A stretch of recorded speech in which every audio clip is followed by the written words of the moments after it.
Hey, what up, everybody? This is Steve Breach coming to you. I know that yesterday I did a string of videos talking about all of the WWE Royal Rumble. I talked about all of the matches. I talked about all of the rumors of people that would be coming in during the Royal Rumble. But I missed one match because honestly, I didn't know about it. The match that was announced for the pre-show match is a Fatal 4-Way, which is going to be the kickoff to qualify for the Royal Rumble match. And honestly, the first time I looked at this match was when it was announced on Twitter, and I just saw the picture, and honestly, what I thought it was an 8-man tag, 4-on-4. I didn't look at it right, seeing it there was a Fatal 4-Way, and I was trying to figure out why Mark Henry and Jack Swagger would be teaming with the Ascension. I know that right now, you just basically want to put 8 guys into a match, and try to get them together, but I was just like, it doesn't really make a lot of sense, seeing how Swagger and Henry have basically been teaming up at this Pride of the USA team, and for them just to be teaming with the Ascension doesn't make a lot of deal, but everybody wants to be WWE champion, so I guess these guys could get along, but now I'm breaking down a match that's not even going to be happening. I had to be corrected, and basically this is a Fatal 4-Way where everybody's going to be in separate corners, and I'm guessing that the first team to get a pinfall wins here. Definitely,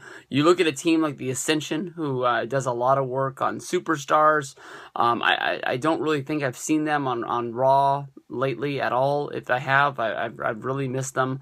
I've tried to watch SmackDown the past 2 weeks. It's been on USA, but I can honestly tell you that if it's not one of the main event guys, I haven't been really paying a lot of attention to it, but Darren Young and Damien Sandow as a team is a team that really surprises me. I didn't know that the primetime players split up. I didn't know if there was an official split up or if it just happened. I remember a story coming out basically on one of the Twitter sheets, basically saying that Darren Young was having a hard time in his life and needed a little bit of a break. I thought that meant that was a breakup of like him and WWE, where basically he was going to go home for a little while, maybe get his head straight, maybe he had an injury or something like that and come back. But right away, I saw him on results of house shows, wrestling as a singles guy, and then I started seeing Titus O'Neil go up against Stardust, and maybe I thought, because he was the dad of the year, and they were doing some sort of a Christmas angle where Stardust was playing the Grinch, and maybe at the end they were going to have some sort of a Stardust and Titus O'Neil, like, the Stardust, the Seps Christmas. I don't know. The angle's still going on as of right now, I still believe. But it's weird because when you look at Titus O'Neil, when you look at Darren Young, they're both still wearing the primetime players' outfits, but they're not going to be teaming together. So it doesn't make a whole lot of sense. When you look at these guys, I mean, honestly, Mark Henry had a lot of rumors about him, whether if this was going to be his last Royal Rumble, whether if he was going to be retiring at WrestleMania.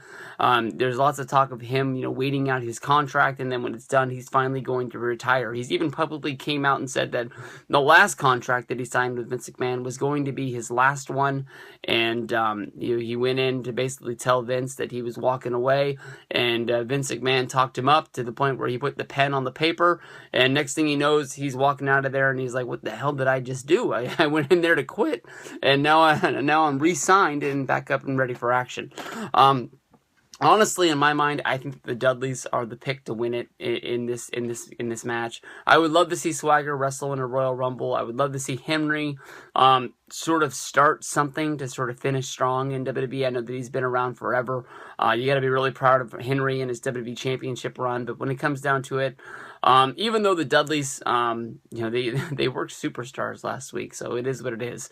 But I don't know. The Dudleys are a team that it seems like WWE wants to push. They are the act of the past that, when they come out, people like remember the good days. And I guess you can say they're sort of on their retirement tour as well. But honestly, when it comes down to it, I think the Dudleys are the most over team, and them going into the Rumble, even though that neither one of these guys are going to win it, makes the most sense to me.